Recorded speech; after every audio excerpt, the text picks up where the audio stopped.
தாய் தமிழ் சொந்தங்கள் அனைவருக்கும் வணக்கம். ஆதி தமிழர் விடுதலை இல்லாது மீதி தமிழர் விடுதலை வெல்லாது என்ற முழக்கத்தை முன்வைத்து நாம் தமிழர் கட்சியின் தமிழ் பழங்குடியின பாசறை நடத்துகின்ற பழங்குடி மக்களின் வாழ்வுரிமை பாதுகாப்பு பொதுக்கூட்ட நிகழ்வு. இதை ஏற்பாடு செய்த அனைத்து உறவுகளுக்கும் நன்றியும் வாழ்த்துக்களும். இன்னைக்கு ஒரு வகையில் பழங்குடியின மக்களுக்காக பாடுபட்ட 2 நபர்கள் தான் காரணம். பொது வாழ்க்கைக்கு வரணும் என்ற விதையை அந்த 2 நபர்கள் தான் எனக்குள் விதைத்தது. நான் கல்லூரியிலே இதனுடைய தொடர்ச்சியை நான் இறுதியில் முடிக்கும் போது நான் சொல்கிறேன் அது ஏன் அப்படின்னு. 2-3 நாட்களாக தொலைக்காட்சியில் செய்தி பார்த்துருப்பீங்க. சென்சார் சர்டிஃபிகேட் வாங்கிட்டு வந்த ஒரு திரைப்படத்தைங்க இவங்க ஓட விட மாட்டேங்கிறாங்க, பார்த்தீங்களா நாம் தமிழர் கட்சியினர் செய்கிறத அப்படின்னு சொல்லி பரபரப்பாக பேசுகிறாங்க. அதுக்கு காரணம் என்ன? அரசின் அழுத்தம். அதுதான் காரணம். நியாயமா அரசு பேசியிருக்கணும் அந்த விஷயத்தை. ஆனா நாங்க பேசுறோம் இவங்களுக்கு என்ன வேலைன்னா தமிழர்களுடைய வரலாற்றை குற்ற பரம்பரையாக சித்தரிப்பது. ஏன்னா உத்தமபுத்திரன் 1, உத்தமபுத்திரன் 2, உத்தமபுத்திரன் 3ஆம் தலைமுறை 3, இப்ப 4க்கு பிள்ளையார் எந்த ஊழல் பத்தி தெரியாது, அவ்வளவு கை சுத்தம். அதனால அவங்க பேச மாட்டாங்க, நம்ம தான் பேசணும். ஏன்னா எங்களுக்கு வழியில கள்ளக்கடத்தல் செய்யறதாகவும் கடத்தல்காரர்களாகவும் சித்தரிச்சு காட்டுறது.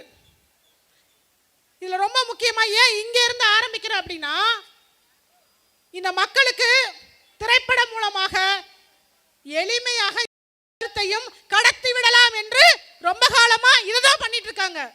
இன்னைக்கு என்ன பேசுறாங்க? ஒரு திரைப்படம் வரும், ரஜினிகாந்த் அவர்கள்ட்ட போய் சின்னி ஜெயந்த் அவர்கள் பேசுவார், ஐயா நீங்க எங்க சமூகத்தில் இருக்கிற ஒரு மாதிரி எம்ஜிஆர், நீங்க சின்னி ஜெயந்த் அவர்கள் மலைக்குறவர் கிடையாது. அந்த படத்தில் அவருடைய கதாபாத்திரம் நரிக்குறவர்னு அவங்க சொல்லிக்கிறாங்க, நரிக்காரர்.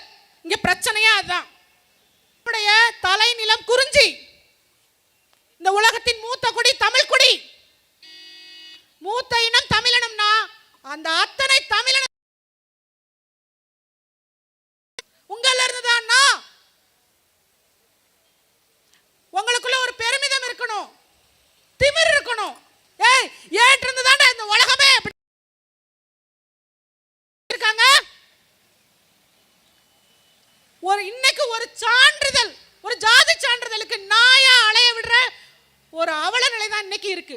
ஆனா நீங்க என்ன பண்றீங்க? அலைய விடுறவனுக்கு ஓட்ட போட்டு அதிகாரத்தில் உட்கார வச்சிருக்கீங்க. எவனாவது மதிச்சிருக்கானா? ஒடுக்கப்பட்ட மக்களுக்காக சுதந்திரம் வாங்கி எத்தனை வருஷம் ஆச்சு, இன்னைக்கு ஜாதி சான்றிதழ் வாங்க முடியலன்னு சொல்றது கேவலம் இல்லையா? என்னைக்கு இது உங்களுக்கு புரிய போகுது? அப்படி புரிஞ்சிட கூடாதுன்னா உங்களுக்கு கல்வி மறுக்கப்படுது, எல்லா உரிமைகளும் மறுக்கப்படுது. ஏதோ மேடையை போட்டு பொழுது போகாம பேசல, நீங்க சிந்திக்கணும். நாங்க பேசுறது எங்களுக்காக இல்ல, உங்க அடுத்த தலைமுறைக்காக. என் தாய் குடி இன்னைக்கு ஒரு ஜாதி சான்றிதழ் வாங்க முடியல, அவங்களுக்கு பாதுகாப்பு இல்ல, காவல்துறைக்கு ஆள் கிடைக்கலன்னா வழக்கு போடுறதுக்கு நீ ஆளு. என்னென்ன கேஸுக்கு ஆள் கிடைக்கலையா புடிச்சு உள்ள போடுறதுக்கு பழங்குடியின மக்கள். ஏன்னா இவன் தானே குற்றம் பண்ணிக்கிட்டு இருந்தான்.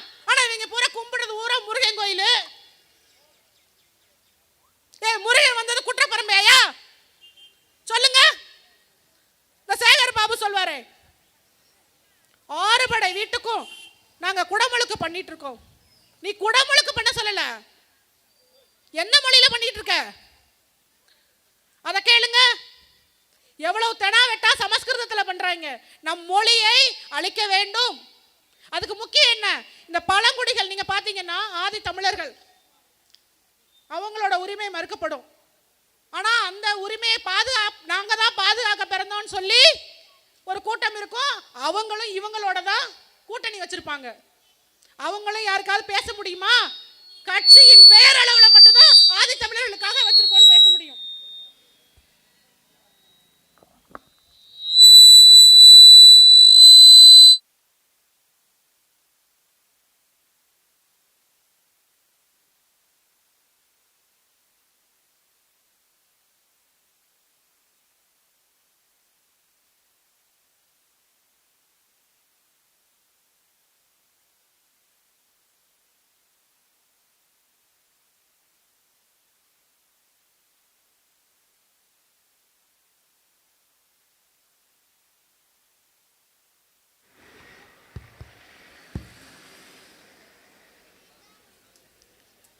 ஹலோ, கட்சியை பெயரளவில் தான் ஒடுக்கப்பட்ட மக்களுக்குன்னு சொல்லி வச்சுக்கிறாங்க. ஆனால் உண்மையிலேயே அவங்களுக்காக அது செயல்படுதா? கிடையாது. ஆனால் இந்த ஆட்சிக்கு பேர் சமூக நீதி ஆட்சி. எங்களுடைய கொள்கை சமூக நீதி, பெண்ணுரிமை அப்படிமா. அவ்வளவு பல்லிழிக்குது. எது சமூக நீதி? எது சமூக நீதி? காவல் நிலைய மரணங்கள் கணக்கு இல்லாம போய்கிட்டு இருக்கு ராஜா. இதுக்கு பேரு சமூக நீதி. நீங்க காவல் நிலைய மரணங்கள் முதல்ல ஏன் வருது தெரியுமா? எவன் ஒருத்தன் குற்றம் செய்யலையோ அவனை அடிச்சு கொன்னு குற்றத்தை ஒத்துக்க வைக்கிறதுக்கு தான் காவல் நிலைய மரணம். செஞ்சவன் தப்பிச்சிருவான், செய்யாதவன் கடைசி வரைக்கும் ஐயா என்ன நடந்துச்சுன்னு தெரியல தெரியல தெரியலமா ஒத்துக்கோன்னு சொல்லி அடிக்கிறது தான் காவல் நிலைய மரணம். செல்போன் திருடின பையனை 2 காலையை விரிச்சு கையை விரிச்சு வச்சு விடிய விடிய அடிக்கிறாங்க. அவன் 1000 கோடி 2000 கோடின்னு திருடினவெல்லாம் வெள்ளை சட்டையும் வெள்ளை வேட்டியும் கட்டிட்டு வெளியில கெத்தா திரிறான். அதை திருடினவனுக்கு பேர் என்ன தெரியுமா? அதை திருடினவனுக்கு பேரு ஒயிட் காலர் கிரிமினல். அந்த திருட்டுக்கு பேரு ஒயிட் காலர் அஃபென்ஸ். இதை விசாரிக்கிறதுக்கு பேரு EOW, economical offences wing. Case போயும் தீர்வு கிடைச்சதா சரித்திரமே இல்லை. அவன் ஜாலியா சுத்துவான். ஏன்னா அவனுக்கு தெரியும், ஏன்னா இங்க அடிச்ச பங்கு இவன் மாமன் மச்சான் சித்தப்பெண்ணு சட்டமன்றத்தில் இருக்கிறவன் பாராளுமன்றத்தில் இருக்கிறவன் எல்லாவனுக்கும் போயிடும். அவனை யாரும் கேட்க முடியாது, காவல்துறை ஒண்ணுமே பண்ண முடியாது. ஆனா இவங்களுடைய அதிகாரம் 5-10 திருநவன்ல இருந்து எந்த சம்பந்தமுமே இல்லாத மேல பழிய போட்டு அடிக்கிறது தான். இந்த லட்சணத்துல தான் இந்த அரசு செயல்பட்டு இருக்கு. இதுல அதிகமா பாதிக்கப்பட்டு இருக்கிறது யாருன்னா இந்த பழங்குடி மக்கள். எங்களுக்கு வலிக்குது. எப்படிங்க திருப்பி திருப்பி இவங்களை ஆட்சி அதிகாரத்தில் உட்கார வைக்கிறீங்க? சமூக நீதினு சொல்றதெல்லாம் சுத்த போய். உங்களுக்கு ஒரு சின்ன உதாரணம், இவங்களோட அதாவது விளம்பரத்திலேயே அரசியல் செய்வாங்க. ஒரு ஹலோ எஃப்எம்ல ஒரு விளம்பரம் வருது. என்ன விளம்பரம்னா, ஒரு அம்மா பேசுறாங்க. பேசுற அம்மா யாருன்னா அந்த அம்மா உயிரோட இல்லையா, செத்து போய் ஆவியா வந்து பேசுதான். யாருக்காக? ஸ்டாலினுக்காக. காமெடியா இல்லை? என்ன சொல்லுதுன்னா அந்த அம்மா, நான் வந்து 3 வருஷத்துக்கு முன்னாடி 4 வருஷத்துக்கு முன்னாடி இறந்து போயிட்டேன். ஐயா ஒரு திட்டம் கொண்டு வந்திருக்கிறார் முதலமைச்சர், அந்த நலம் காக்கும் ஸ்டாலின் நினைக்கிறேன். நலம் காக்கும் ஸ்டாலின் திட்டம் மட்டும் இருந்துச்சுன்னா நான் உயிரோடு இருந்திருப்பேன் அப்படின்னு அந்த அம்மா சொல்லுது. நீங்கள் ஒரு வாரத்துக்கு முன்னாடி யோசிச்சு பார்த்தீங்கன்னா ஐயா ஸ்டாலின் அப்போலோ மருத்துவமனையில் அனுமதிக்கப்பட்டிருந்தார். நான் கேட்குறேன், நீ ஆவியா வந்து ஏமா பாவியாகிற? கொஞ்சமாவது மனசு வேணாமா? வீடு தேடி மருத்துவர்கள் வர்றாங்க, அதனால உங்க உயிரையே காப்பாற்ற முடியும்னா லேசா தானே தலை சுத்துச்சு. அந்த லேசா தலை சுத்தினதுக்கு அதே மருத்துவர்கள், சிறந்த உலகத்தரம் வாய்ந்த அந்த மருத்துவர்கள் கோபாலபுரம் பக்கம் வரமாட்டாங்களா? வரணும்ல. செத்து போற உயிரையே காப்பாத்தி பிடிக்க முடியும்னு சொல்ற அந்த முதலமைச்சருக்கு லேசா தலை சுத்துதானே. ஒரு கசாயம் வச்சு குடிச்சா சரியா போயிருக்கும். துர்கா ஸ்டாலின் அம்மாவுக்கு தெரியுமா தெரியாதான்னு தெரியல. சிந்திக்கணும், சிரிக்கிறதுக்கு பேசல. முடியுமா முடியாதா? முடியும் தானே. என்ன சரி பண்ற மருத்துவருக்கு உன்ன சரி பண்ண முடியாதா? ஓ ஆட்சி தானே. ஏய் ஒருத்தர் வேண்டாயா, 10 பேர் கூப்பிட்டுக்கோ. ஏன் அப்பல்லோவுக்கு போன? ஏன் போன? உங்களுக்கு உலகத்தரம் வாய்ந்த மருத்துவம். ஏன் நீங்க உலக அழகி, நாங்க என்ன உள்ளூர் கிளவியா? அப்ப இதையும் யோசிக்காம விளம்பரம் பண்றாங்க பாருங்க. ஒரு ஆட்சி 5 வருஷம் ஆட்சிய விளம்பரத்திலேயே ஓட்டினவன் எவனாவது இருக்கானா? நான் யார் தெரியும்ல? நான் கலைஞரின் மகன் தெரியும்ல. எதுக்கு எடுத்தாலும் கலைஞரின் மகன் தெரியல. அந்த கர்மத்தை ஞாபகத்தை படுத்தாமதாயா உனக்கு ஓட்ட குத்திட்டாங்க. அதை யோசிச்சிருந்தாங்கன்னா ஓட்டு போட்டுக்க மாட்டாங்க. அந்த ஆள் தெளிவாக தான் சொன்னாரு, நான் கலைஞரின் மகன் தெரியும்ல, கலைஞரின் மகன் தெரியல, சுதாரிச்சுக்கங்கன்னு சொல்லியிருக்காரு. நீங்க தான் சூதானமா இல்ல, தெளிவா சொன்னார் மனுஷன். இந்த காடுகள்ல 4 மரத்தை நட்டு வச்சிருந்தா கூட காட்டு மரம் செழிச்சு காடு செழிச்சு நாடு நல்லா இருந்திருக்கும். நீங்க நாட்டுல கட்டு மரத்தை வளர்த்து விட்டுருக்கீங்க. அந்த கட்டு மரம் அதுக்கு 2 வாரிசை வளர்த்து விட்டு போயிருக்கு. இதெல்லாம் நமக்கு தேவையா? யாரு உங்களுக்காக நிக்கிறாங்கன்னு இன்னும் பாருங்க, இந்த விளம்பர அரசியலை நம்பி ஓட்டு போடுறோம் இல்லையா, இந்த அறிவுத்திறனுக்கு பேர் என்ன தெரியுமா? பகுத்தறிவு. இவ்வளவுதான் பகுத்தறிவு. எல்லாமே விளம்பரம். ஏன்னா நமக்கு ஒரு நோய் இருக்கு. விளம்பரத்தில் வர்றது, சினிமாவில் வர்றது, அதை அப்படியே உள்வாங்கிக்கிருவோம். சினிமாவில் என்ன சொன்னாலும் சரி, எம்ஜிஆர் வந்து 4 பாட்டியை வாங்கம்மா அப்படின்னு கையை பிடிச்சி கூட்டு போனா, எம்ஜிஆர் தானே எல்லாருக்கும் ஆனவங்க அப்படின்னு. எம்ஜிஆரோட உண்மை முகம் விடுதலை 2 படம் பார்த்தீங்களா எல்லாரும்? உங்களுக்கு எல்லாமே சினிமாவில இருந்தே சொல்லிடுவோம். ஏன்னா வரலாறை படிச்சு அந்த புத்தகத்துல இருந்து எடுத்து சொல்வதை விட உங்களுக்கு புரியுற மாதிரி எளிமையா சொல்ல சமீபத்தில் படம் பார்த்துருப்பீங்க. இந்த பழங்குடியின மக்களை எந்த அளவுக்கு துன்புறுத்திருப்பாங்க. அவங்க செஞ்ச வேலை என்ன? காடு எங்களுடையது, குறிஞ்சி நிலம் எங்களுடையது, இதை எந்த கார்ப்பரேட் காரனை ஆக்கிரமிக்க விட மாட்டோம் என்ற உரிமை குரல் அந்த படத்துல நீங்க பார்த்திருப்பீங்க. போராடுகிற குணம் மக்களிடையே இருக்கக்கூடாது அப்படிங்கறதான் காவல்துறையை வச்சு அடிச்சு துன்புறுத்தி எத்தனை பழங்குடியின பெண்களை மானபங்கப்படுத்தி பாலியல் வன்புணர்வு செஞ்சு வாழ்க்கையை நாசமாக்கி காவல்துறை. அந்த பேருக்கு என்ன அர்த்தம் தெரியுமா? யாருக்கு காவல் காக்கிறதுக்கு காவல்துறை? யார காவல் காக்கிறதுக்கு? இந்த கூட்டத்தையா? கோபாலபுரம் கூட்டத்தையா? சரி, அறிவாலயத்துல இருந்து சம்பளம் தராங்களா? 5 பைசா எடுக்க மாட்டாங்க. 5 பைசா எடுக்க மாட்டாங்க. அவங்களுக்கு தான் காவல்துறை காவல் காத்துட்டு இருக்கு. எல்லாமே தெரியுது எல்லாருக்கும். ஆனா ஏன் வேற வழி இல்லையா என்ன? அக்கா சொன்ன மாதிரி பேயை விட்டா பிசாசு, பிசாசு விட்டா பேய், வேற வழி இல்ல. அன்னைக்கு நிலைமைக்கு பேயும் பிசாசு மட்டும் தான் இருந்துச்சு. ஓகே, 5 இயர்ஸ் பேய் ஓகே, 5 இயர்ஸ் பிசாசு ஓகே, அப்படியே இருந்து பழகிட்டீங்க. இன்னைக்கு தான் ஆப்ஷன் இருக்குல்ல. உங்க பிள்ளைங்க நாங்க இருக்கோம். உங்களுக்கு இன்னொரு அரிய வாய்ப்பு இருக்கு. ஏன்னா போன எலெக்ஷன் வரைக்கும் எங்களுக்கு நிரந்தர சின்னம் இல்ல, நாம் தமிழர் கட்சி அங்கீகரிக்கப்படல. ஆனா இப்ப அப்படி இல்ல. உங்க பிள்ளைங்க முதல் பெட்டியிலே இருக்கும். நீங்க தேட வேண்டியது இல்ல. தோத்துட்டோன்னு திரும்பி போகல. எவன் கூட கூட்டணி வைக்கல. ஏன் தெரியுமா கூட்டணி வைக்கல? இன்னைக்கு எத்தனை பேர் கேலி கிண்டல் பண்றான். கூட்டணி வச்சா அரசியல் யாருக்கு பண்ணணும் தெரியுமா? கார்ப்பரேட்டுக்கு தான் அரசியல் பண்ணணும். கார்ப்பரேட் காரன் தான் மேல உட்கார்ந்து இருக்கிற முதலாளி. இங்க இருக்கிற அதிமுக, திமுக, பிஜேபி, காங்கிரஸ் எக்ஸெட்ரா எக்ஸெட்ரா எல்லா எக்ஸெட்ராவும் அவனுடைய கை பாவைகள். மேல இருந்து நூலை விடுறான். அவன் ஆட்டுறதான் பொம்மலாட்டம். இந்த காடு வேணும்னா நாளைக்கு உங்களை அடிச்சு விரட்டுவான். அன்னைக்கு நாங்க தான் உங்க கூட நிக்கணும். இந்த மத்தியில ஆளுதே பாரதிய ஜனதா. அவன் எல்லாரையும் மிரட்டுறான். இடி ஐடின்னு அவன் மிரட்ட முடியாத ஒரு கூட்டம் இந்த இந்தியாவில இருக்குன்னா அது எங்களை மட்டும்தான். தொட முடியலையே. மோடி சீமான பாக்கனார், வாய்ப்பில்ல ராஜான்ட்டாரு. வாய்ப்பில்ல ராஜா, வாய்ப்பில்ல.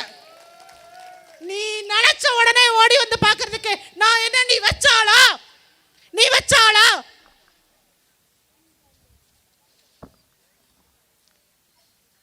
எது ஒன்றுக்கும் தீர்வில்லாத ஒரு அரசை தேர்வு பண்ணிட்டு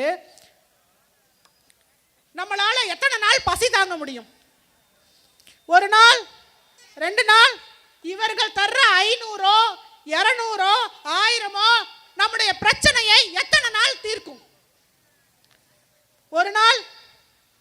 ஏன் அதை சகிச்சுக்கிட்டு ஒண்ணு வாங்கிட்டு போடாதீங்க, இல்ல வாங்காதீங்க. Option is yours. உங்க ஆப்ஷன் தான். ஆனா முடிவு தெளிவா இருக்கணுமா இல்லையா?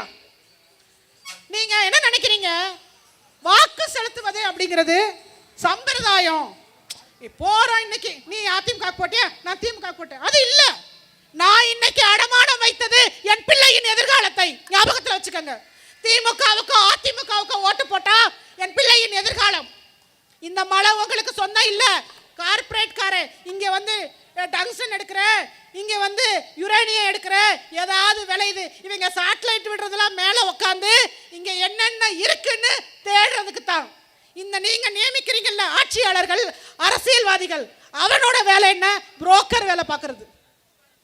இந்த புரோக்கர்களை தான் நீங்க தேர்ந்தெடுத்துட்டு இருக்கீங்க. இதுல பெருமை வேற. எங்க ஒரு எம்எல்ஏ அப்படின்னு யாராவது ஒருத்தர் சட்டசபையிலங்க நான் பார்த்த வரைக்கும் ஒருத்தர் கூட மக்கள் பிரச்சனையை பேசினதே இல்லை.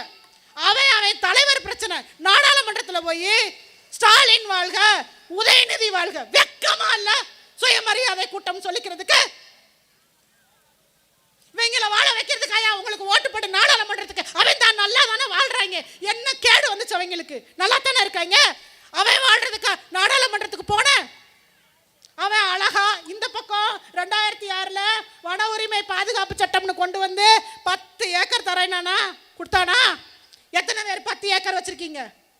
எத்தனை பேர்கிட்ட 10 ஏக்கர் இருக்கு? இல்ல ஏன் கேள்வி கேட்கல? மத்திய அரசு கொண்டு வந்தா மாநில அரசு துணை நின்று பெற்று தந்திருக்கணுமா வேண்டாமா? இவன் ஜாதி சான்றிதழே தரல உங்களுக்கு. கொடுத்தானா? இல்ல வாங்க முடியல. வாங்க முடியலன்னா எதுக்கு ஓட்டு போட்டீங்க? ஏன் போட்டீங்க? கேள்வி கேட்டுக்கணும்ல. ஏய், எனக்கு தேவை இன்னைக்கு கொடுக்குற 200 500 இல்லைன்னு சட்டையை பிடிச்சு கேளுங்க. எவன் வர்றான்னு பார்ப்போம். உங்களுக்காக குரல் கொடுக்க யாரும் இல்லைன்னு நினைக்காதீங்க. உங்க பின்னாடி ஒரு ஆள் இருக்காரு. அந்த ஒரு ஆள் தனி ஆள் இல்ல. இந்த இருக்காரு பாருங்க, இவருக்கு பின்னாடி பல லட்சம் கூட்டம் இருக்கிறது. சீமானின் பின்னாடி மக்கள் ராணுவம் இருக்கிறது. நாங்க ஒண்ணு இந்த தற்கொலை கூட்டம் மாதிரி வந்து 3 நிமிஷம் வெயில்ல நிக்க முடியலன்னு பேசிட்டு ஓடுற ஆள் கட்டல. இங்க மழை பெஞ்சாலும் நான் இங்க நின்னுதான் பேசுவேன், வெயில் அடிச்சாலும் இங்க நின்னுதான் பேசுவேன். நான் மட்டும் இல்ல, என் அண்ணன் சீமான் வந்தாலும். அதனாலதான் இன்னைக்கும் மேடையில நிக்கிறவங்களுக்கு சரி, கீழே உட்காந்து சரி, மேற்கூரை கிடையாது. மழையோ பனியோ வெயிலோ நாங்க நிப்போம். உங்க கூட நாங்க நிப்போம். இன்னைக்கு தான் தமிழ் சமூகத்துக்கு சிந்திக்க தொடங்கி இருக்கு. அதனாலதான் மலை ஏற முடியலையா, தடையா? அப்ப வாங்க சீமான போய் பார்ப்போம். அடுத்து தியேட்டர்ல படம் போட்டாங்களா, நாங்க தான் போய் நின்று தடை பண்ணுவோம். குரத்தி மகன் ஒரு படம். நான் கேட்கிறேன், இந்த கிராமத்தில் மலைவாழ் மக்கள் நான் எல்லாரையுமே பார்க்குறேன். எனக்கு தெரிஞ்சு யாருமே டால்டா டின்னோட சுத்தலை, ஊசி பாசி மணி போடலை. அவங்கள தானே நீ குறவன் காட்டின, ஏன் போடலை? ஏயா, நரிக்காரனையும் மலைக்குறவனையும் நீ என்ன மிக்சிங் பண்ணுறியா? அறிக்கையில் என்ன கொடுத்துருக்காங்கன்னா, அவன் சட்டம் போட்டான் 10 ஏக்கர் கொடுத்துருன்னு. நீ சட்டத்தை அமல்படுத்தினா இவன் ஜாதி சான்றிதழ் கொடுக்கறதுக்கு என்ன கேட்குறாங்கன்னா, உன்னுடைய பூர்வக்குடி மக்கள் என்ன தொழில் செஞ்சாங்களோ அதை நீ செய்யறியா? பழங்குடியின மக்களுக்கு வைக்கிற மாதிரி பேர் உனக்கு இருக்கா அப்படின்னு கேட்குறாங்க. நான் கேட்குறேன், அப்படி கேட்குற இந்த அரசாங்கத்தை பற்றி ஒரே ஒரு கேள்வி. இசை வேளாளர்னு ஒரு சமூகம் இருக்குங்க ஐயா, அதோட வேலை என்ன? நாதஸ்வர ஊதணும், மோளை அடிக்கணும், அதானே? சட்டசபையில் அவங்களுக்கு என்ன வேலை? நாதஸ்வர ஊதி மோளம் தானே நீ அடிச்சுட்டு இருக்கணும், ஏதாவது ஒரு கோயில் குளத்தில் உட்காந்து. நீ எதுக்கு சட்டசபைக்கு போன? அப்போ உன் எண்ணம் எங்க இருக்கு? அவன் ஏன் நீங்க நினைக்கிறீங்க பழங்குடியின மக்களை யாரும் கண்டுக்கல? இல்ல, அவன் உங்களை பார்த்து பயப்படுறான். ஏன்? இது வரலாறு பிறந்த இடம்.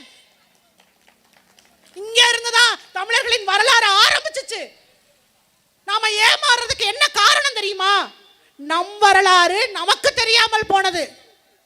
எனக்கு சின்ன வயசுல ஒரு பழக்கம் உண்டு. அவ்வளவு சீக்கிரம் எந்த விஷயத்தையும் மனப்பாடம் செய்து எழுத முடியாது. நீங்க பக்கமா எழுத சொல்லி ஒரு புத்தகத்தை கொடுத்தாலும் எழுதுவேன், அது என்னன்னு தெரிஞ்சுக்கிட்டு எழுதுவேன். ஆனா மனனம் செய்ய சொல்லி அதை எழுத சொன்னா வராது, இப்ப வரைக்கும் வராது. ஆனா சமீப காலமாக அதெல்லாம் யோசிக்கும் போது எனக்கு ஒரு விஷயம் புரிஞ்சிச்சு. நம்ம ஏதோ தமிழை ஏன் படிக்கிறோம்னு தெரியாம நம்ம தலையில கட்டியிருக்காங்க. எந்த ஒரு விஷயத்தையும் படிக்கணும்னா ஆர்வம் வரணும்ல. நான் ஏன் இதை படிக்கணும்னு நமக்கு தெரியணும். சும்மா ஒப்புக்கு பாடல்களை கொடுத்து ஒப்புக்கு ஒரு தமிழ் பாடம்னு வச்சிருக்கே தவிர நம் பிள்ளைகளுக்கு அரசு கற்றுக் கொடுக்குறேன்னு நீங்க சொல்லிக் கொடுங்க. இந்த பாடல்களில் வருகிறது இல்லையா, சங்க இலக்கியமோ திருக்குறளோ, இது எல்லாமே நம்முடைய வரலாறு. இது புரிஞ்சிருந்தா அன்னைக்கே நான் படிச்சிருப்பேன். இன்னைக்கு உட்காந்து படிக்கிறோம். ஓ, நம்ம வரலாறு, ஓ வெறும் மராட்டிய மன்னரோட வரலாறு, அசோகர் மரம் நட்ட வரலாறு, இதை படிக்க வச்சிருக்காங்க. நம்ம வரலாறு மிக நீண்ட நெடிய வரலாறு. இந்த உலகத்துக்கு நாகரிகத்தை கற்றுக் கொடுத்தது நாம தான். வெளிநாட்டுக்காரன் நம்மளை படிக்க இங்க வரான். இங்க இருக்கிறவன் வட இந்திய வரலாறு கொண்டு வந்து நம்ம மேல திணிக்கிறான். அதுக்கு ரத்தன கம்பளம் விரிக்கிறது யார் தெரியுமா? நீங்க நியமிச்ச இந்த ஏஜென்ட்கள் தான். இந்த ஏஜென்ட்டுகள், இவங்க பேர் ஏஜென்ட் தான். என்ன அரசியல்வாதியா? எவன் ஒருத்தர் மக்களுக்காக நின்னா?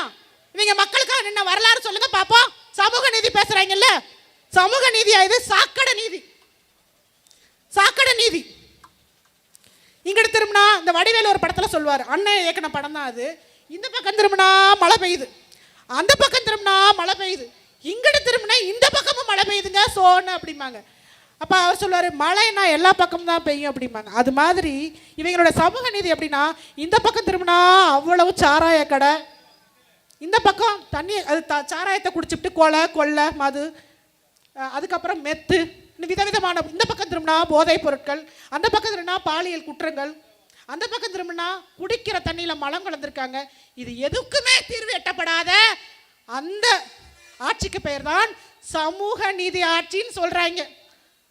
இதையும் கேட்டுக்கிட்டு கை தட்டுறதுக்கு ஒரு கூட்டம் உட்காந்துருக்கே, எங்க தலைவர் வந்துட்டாரு, எங்க தளபதி வந்துட்டாரு. வெக்கமால தளபதினா என்ன அர்த்தம் தெரியுமா? எதிர்த்து வர்ற அந்த இடர்களை நெஞ்ச நிமித்து எவன் ஒருத்த பின்னாடி என் கூட்டத்துக்கு போவதற்கு முன்னாடி என் நெஞ்சை தாக்கி விட்டு போகட்டும் அப்படி நிக்கிறவனுக்கு பேர் தான் தளபதி. இங்க 2 தளபதி வந்திருக்கு, 2மே தளபதி இல்ல, மிகப்பெரிய தலைவிதி தலைவலி. இதை அடுத்த தலைமுறைக்கு வரக்கூடிய பிள்ளைகள் கோவப்படாதீங்க, திரைக்கவர்ச்சியில் இருக்காதீங்க, பாருங்க, படம் பாருங்க. அந்த நடிகர் உங்களுக்கு பிடிச்சிருக்காரா? தாராளமா அவருடைய படத்தை தியேட்டருக்கு போய் பாருங்க. அது கூட முடிஞ்சா உங்க நடிகர்கிட்ட சொல்லி, ஐயா நியாயமான அந்த டிக்கெட்டுக்கு காசு வசூல் பண்ண சொல்லி முதல்ல நம்ம துறையில உங்க பேரை சொல்லி நடக்கிற ஊழலை முதல்ல ஒழிச்சு விடுங்க. அப்புறம் உள்ளூர்ல இருக்க மற்ற பிரச்சனையை பத்தி பேசுவோம்னு எடுத்து சொல்லி பாருங்க. அந்த நடிகர் என்ன சொல்றாருன்னு பார்ப்போம். இது வம்புக்கு பேசுறதோ இல்ல, நிஜத்தை நிதர்சனத்தை பேசிக் கொண்டிருக்கிறேன். இந்த யதார்த்தத்தை அவங்களை பேச சொல்லுங்க, பேச மாட்டாங்க. அப்ப இந்த மக்களுக்கு யார் குரல் கொடுக்கிறது? இந்த மக்களோடு மக்களாக 2 திராவிட கட்சி தான் நிக்கல. சரி, மற்ற கட்சிகளா அது நின்று இருக்குமான்னு பார்த்தா எல்லாமே இந்த 2 சிலந்தி வலைக்குள்ள போய் சிக்கிருச்சு. சிக்கி சின்ன பின்னம் ஆயிடுச்சு. இனிமே பேச மாட்டாங்க. இனி உங்களுக்காக பேசுவதற்கென்று இந்த மண்ணில் இருக்கும் ஒரே அமைப்பு நாம் தமிழர் அமைப்பு மட்டும்தான். நாங்க தான் பேசுவோம், எங்களுக்கு தான் வலிக்குது. நான் முதல்ல ஒரே ஒரு விஷயத்தை மட்டும் நான் ஆரம்பிக்கும் போது சொல்லியிருந்தேன். ஏன் இந்த இடத்துல நிற்கிறேன் அப்படின்னா, நான் கல்லூரியில் படிக்கும் போகும்போது குஜராத்தை சேர்ந்த அங்கே இருக்கக்கூடிய அந்த நர்மதா ப்ராஜெக்ட் கேள்விப்பட்டிருப்பீங்களான்னு தெரியல. நர்மதா நதிக்கரையில் ஒரு அணை கட்டினாங்க. அதை எதிர்த்து ஒரு அமைப்பு இருந்தாங்க, நர்மதா பச்சோவா அப்படின்னு சொல்லிட்டு. அதை நடத்தினவங்க மேதா பட்கர்னு சொல்லி ஒரு சமூக செயல்பாட்டாளர். மேதா பட்கரையும் அருந்ததி ராய் 2 பேரும் ரொம்ப தீவிரமா அந்த ப்ராஜெக்டை எதிர்த்து போராட்டம் பண்ணிட்டு இருந்தாங்க. நீங்க பாருங்க, அவங்களுடைய போராட்டம் பெரிய அளவில் பேசப்பட்டுச்சு. எங்கேயோ குஜராத்தில் பண்ணக்கூடிய அந்த போராட்டம் எங்கேயோ ஒரு தமிழ்நாட்டில், நான் தென் மாவட்டத்தை சேர்ந்த பொண்ணு, தென் மாவட்டத்தில் அந்த போராட்டம் என் வரைக்கும் சேர்ந்தது. நான் அது கல்லூரியில் விடுதியில் தங்கி படிச்சுட்டு இருக்கேன். அப்போ என்னிடத்துல என்னுடைய ஆசிரியர் கேட்குறாங்க, உங்களுக்கு பசங்கள்லாம் ஏதோ எதிர்த்து போராடுறாங்களே, நீங்களாம் போகலையானே? நாங்கள்லாம் எப்படிங்க போக முடியும், நாங்கள் பெண்கள், நாங்கள் எப்படி போய் போராட்டம் பண்ண முடியும்னு. 2 பெண்கள் தான் இந்த போராட்டத்தை எதிர்த்து இந்த நிகழ்வை எதிர்த்து போராடி கொண்டிருக்கிறார்கள். நம்மால் முடியாது என்றால் இங்கே எதுவுமே முடியாது அப்படின்னு போராட்ட குணம்னா என்னன்னு எனக்குள்ள அன்னைக்கு தான் விதைய போட்டாங்க. ஆனாலும் அதுக்கப்புறம் நம்மளால வெளியில வர முடியல, திருமணம், குழந்தை. ஆனாலும் சமூகத்திற்காக ஏதோ ஒன்று செய்ய வேண்டும். எந்த பழங்குடியின மக்களுக்காக அவங்க 2 பேர் நின்னாங்களோ அதே மாதிரி நம்மளும் நிற்கணுன்ற எண்ணம் இருக்கும். ஆனா என்னுடைய எண்ணம் இன்னைக்கு இங்கே கொண்டு என்னை நிப்பாட்டி இருக்குது. மறுபடியும் சொல்றேன், உங்களுக்காக எப்பவும் உங்களோடு உங்கள் பிள்ளைகள் நாங்கள் இருக்கிறோம். இனி இந்த கள்ளச்சாராயம் காய்ச்சிட்டாங்கன்னு சொல்லி தயவு செய்து இந்த மக்களை அதுக்கு அடிமைப்படுத்துறதோ, அந்த வழக்குகளில் கொண்டு போய் கோர்த்து விடுறது, சேர்த்து விடுறது, தயவு செய்து உங்க அடுத்த தலைமுறை பிள்ளைகளுக்கும் இந்த நிலைமை தொடர வேண்டுமா என்பதை சிந்திச்சு செயல்படுங்க. 1000 சட்டம் கொண்டு வர்றாங்க. 10 ஏக்கர் நிலம் இன்னைக்கு யாருக்கிட்டையும் கிடையாது. அந்த நிலத்தை வாங்குறதுக்கு போராடணும். இவன் கடைசி வரைக்கும் ஜாதி சான்றிதழ் தரவே மாட்டான். நம்ம தீர்மானம் போடலாம், கோரிக்கை வைக்கலாம், ஆனா செயல்படுத்த வேண்டிய இடத்தில் யார் இருக்கணும்? சீமான் இருந்தால் மட்டும்தான் அது முடியும். ஸ்டாலினுக்கு எப்படி வலிக்காது, ஒண்ணுமே செய்யாது. அதனால ஒரே ஒரு விஷயம்தான் இன்னமும் என்னால மறக்க முடியாது. இந்த நரிக்குறவர்கள்னு பேரை சேர்த்துட்டாங்கன்றதுக்காண்டி ராஜபாளையத்தில் ஒரு போராட்டம் நடந்தது. அங்கே எல்லாரையும் அடிக்கும் போது ஒரு சிறுவன் அழுத அழுகை இன்னமும் என் காதுக்குள்ள கேட்டிருக்கு. மாமா என்ன அடிக்கிறாங்க, மாமா மாமா என்ன அடிக்கிறாங்க, மாமா நாங்கள் செஞ்ச தப்பு என்னன்னு. உங்களுக்கு வலிக்கலையா? எனக்கு வலிக்குது, உங்களுக்கு வலிக்கலையா? அந்த சிறுவனின் அழுகுரல் கேட்டுக்கொண்டே இருக்கிறது. அந்த உரிமை குரல் உண்மையிலேயே உரிமை பெற வேண்டுமானால் இவங்களை தூக்கி எரியல அப்படின்னா உங்க பிள்ளைகளுக்கு எதிர்காலம் இல்லை. உங்களுக்கு வாழ்வென்று ஒன்று உண்டு என்றால் இங்க கை வைங்க. இந்த இருக்கார், இவர்தான் தீர்வு என்பதை உரக்க கூறி என் உரையை நிறைவு செய்கிறேன். நன்றி, வணக்கம். நாம் தமிழர்.